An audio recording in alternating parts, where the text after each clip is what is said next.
जले हुए हिल्सा मछली की खुशबू। इतनी रात को कौन मछली तल रही है? हिल्सा मछली की खुशबू का पीछा करते हुए दिनेश के घर के आंगन तक पहुंच जाती है। हिल्सा मछली बस 2 ही है, आधे दाम में लेके जाओ। आओ आओ, एक मछली की कीमत में 2 हिल्सा मछली लेके जाओ। बरसात की रात है, लगातार मूसलाधार बारिश होते ही जा रही है। आखिरी ट्रेन की यात्रियों के लिए अब भी बाजार खुला है। कोई मछली बेच रहा है तो कोई टिमटिमाते लालटेन के साथ सब्जी लिए बैठा है। तभी मछली वाले की आवाज सुनकर दिनेश उसके दुकान पर जाता है। अरे निताई भैया, हिल्सा मछली की दाम क्या है? बस 2 ही है, दुकान बंद होने वाला है, इसलिए मैं एक मछली की कीमत में तुम्हें 2 मछलियाँ दूंगा। अच्छा, तो इन दोनों की कुल कीमत कितनी हुई? तुम जान पहचान के हो, इसलिए 550 रुपया दो। मैं आधी कीमत में दे रहा हूँ, ऊपर से एक की कीमत में 2 मछलियाँ। भैया, दाम ज्यादा क्यों बता रहे हो? तुम थोड़ा कम करके 500 रुपया ही लो ना, तुम्हारा कोई नुकसान नहीं होगा। ठीक है, वही दो, दुकान बंद करने वाला हूँ और क्या ही कहूँगा। ऊपर से जो बारिश हो रहा है, बस किसी तरह दुकान बंद करके घर चला जाऊँ। ये कहकर निताई मछली वाला दिनेश के बैग में 2 हिल्सा मछलियाँ रख देता है। बरसात की रात, लगातार बारिश होते ही जा रही है। तभी दिनेश अपने घर की ओर जाने लगता है और उसके घर जाने के रास्ते पर वहाँ से यमुना नदी बहती है और वो नदी के किनारे वाले रास्ते से चल रहा है। तभी अचानक दिनेश को नजर आता है, छातीम के पेड़ के नीचे लालटेन जलाए कोई घूंघट वाली औरत लगातार कांटे से मछली पकड़ रही है। इतनी रात को इतनी जोर से बारिश हो रही है, ऐसे हालात में मछली कौन पकड़ रहा है? लगता है उसे डर भी नहीं लगता। छोड़ो, जाने दो उसे। ये कहकर दिनेश फिर से चलने लगता है। चलते हुए एक बात उसके दिमाग में आते ही वो बहुत घबरा जाता है और डर के मारे तेज चलने लगता है। अरे बाप रे, हे भगवान, मुझे जल्दी से घर पहुंचा दो।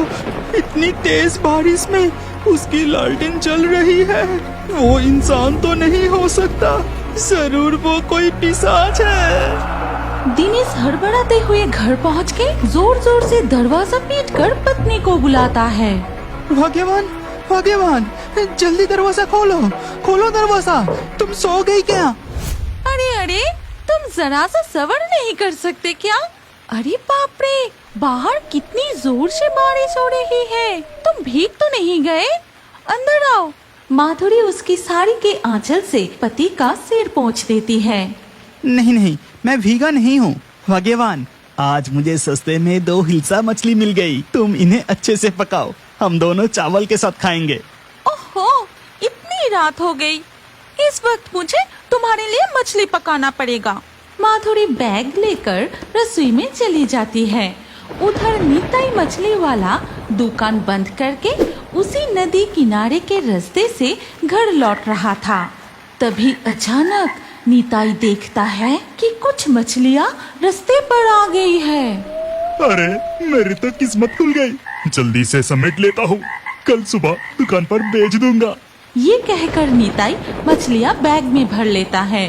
फिर वो देखता है कि नदी से और भी मछलियाँ बाहर आ रही हैं। ऐसा देख वो मछलियों को पकड़ने के लिए छातीम की पेड़ की ओर बढ़ता है। ये क्या, अभी तो सारी मछलियाँ थी, कहाँ चली गई? निताई हैरान होकर इधर उधर मछलियों को अच्छे से ढूंढने लगता है। ऐसी हालात में तभी निताई को एक रोशनी दिखती है। फिर वो ऊपर पेड़ की तरफ देखते ही उसे दिखाई देता है कि पेड़ में एक लालटेन जल रही है। इस छातीम की पेड़ पर जलती हुई लालटेन कहाँ से आ गई? जब इस तरफ आया तब तो ये लालटेन नहीं थी। तभी अचानक निताई के सामने पेड़ से एक मछली का टुकड़ा गिरता है। फिर निताई ऊपर की तरफ देखते ही उसे लालटेन की रोशनी में दिखाई देता है एक डरावनी चुड़ैल पेड़ की टहनी पर लटक रही है। और उसके हाथ में आधी खाई हुई मछली। अरे बाप रे, मछली पकड़ने की लालच में ये मैं कहाँ आके फंस गई। छाती के पैर पर एक मछली खाने वाली चुड़ैल है। निताई अपना बैग वहीं छोड़कर दौड़ता हुआ घर की ओर भाग जाता है। तभी उधर दिनेश की पत्नी रसोई में हिल्सा मछली तल रही थी और तले हुए हिल्सा मछली की खुशबू पहुंच जाता है उस नदी के किनारे की पेड़ तक। तले हुए हिल्सा मछली की खुशबू, इतनी रात को कौन मछली तल रही है? ये कहते हुए चुड़ैल लालटेन लेकर हिल्सा मछली की खुशबू का पीछा करते हुए दिनेश के घर के आंगन तक पहुंच जाती है। तभी बारिश फिर से शुरू हो जाती है। हिल्सा मछली तलने की खुशबू उस रसोई से ही आ रही है। किसी न किसी तरह मुझे उस रसोई में घुसना ही पड़ेगा। मुझे तले हुए हिल्सा मछली खाना है। मुझे तले हुए हिल्सा मछली खाना है। ये कहकर वो मछली के खुशबू सूंघते हुए उनके घर के आसपास घूमने लगे। घर के बाहर लगता है कोई चल फिर रहा है। इतनी रात को कौन आ सकता है? मैं बाहर जाके देख कर आती हूँ। लगता है कोई बाहर आ रहा है। मैं जादू से आंगन में मछलियाँ डाल देती हूँ। बारिश पे जब वो लोग मछलियाँ उठाने में लग जाएंगे, मैं चुपके से रसोई में चली जाऊंगी। ये कहते ही चुड़ैल जादू करके उनके आंगन में मछलियाँ लाती है। फिर माधुरी लालटेन लेकर बाहर आके देखा कि बाहर कोई नहीं है, लेकिन उनके आंगन बरसात के पानी में मछलियों से भर गई है। ए जी, सुन रहे हो? जरा कमरे से बाहर आके देखो, बारिश में हमारे आंगन में कितनी सारी मछलियाँ आई है।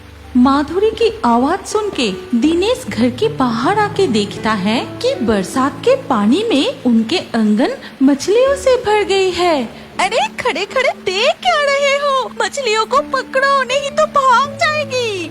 फिर दिनेश और माधुरी आंगन से मछलियाँ पकड़ पकड़ कर बाल्टी में भरने लगते हैं।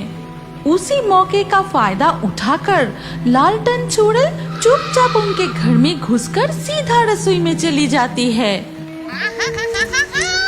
गर्मा गर्म तले हुए हिल्सा मछली, कितनी अच्छी खुशबू आ रही है। कितनी सुंदर। गर्मा गर्म तेल में हिल्सा मछलियों की टुकड़ा तैर रही है।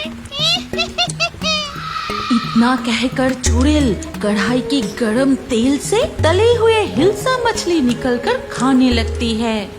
मछलियों से बाल्टी पूरा भर गई है। कल सुबह तुम मेरे मायके में कुछ मछली देकर आना, ठीक है? ओह, वो कल सुबह देखा जाएगा। अभी तुम चलो, मुझे बहुत तेज भूख लगा है। फिर माधुरी और दिनेश मछलियों से भरी हुई बाल्टी आंगन में रखती है। फिर माधुरी रसोई की ओर जाती है और वहाँ जाकर देखती है, अरे बाप रे, ये कितनी डरावनी है। लेकिन ये चुड़ैल रसोई में कब घुस गई? तले हुए हिल्सा मछलियों को गरम तेल से उठा उठा कर कैसे खा रही है। ये देख माधुरी छुपके से जाके दिनेश को वहाँ बुला के दिखाती है। हे भगवान, हम किस मुसीबत में पड़ गए। कितनी डरावनी है वो चुड़ैल। भाग्यवान, ध्यान से सुनो, डर के मारे तुम चिल्लाना मत। लगता है ये चुड़ैल मछली की खुशबू से घर के दरवाजा खुला देख रसोई में घुस गई है। सारे मछली खा के ये चुड़ैल अपने आप चला जाएगा। जल्दी यहाँ से चलो, हम कमरे में जाकर दरवाजा बंद करके छुप जाते हैं। ऐसे ही चुड़ैल रसोई में बैठकर सारे मछलियाँ खा जाती है। फिर